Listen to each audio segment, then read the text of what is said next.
naamini kama Yanga wana akili timamu kama sisi sasa, wakahoji wakamoja beli, kwa sababu wanachama wa Yanga wanadanganywa juu ya mabadiliko ya klabu yao.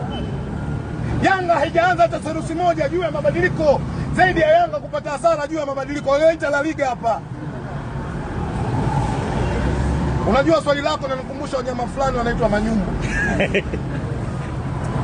Sisemi kama watani manyumbu.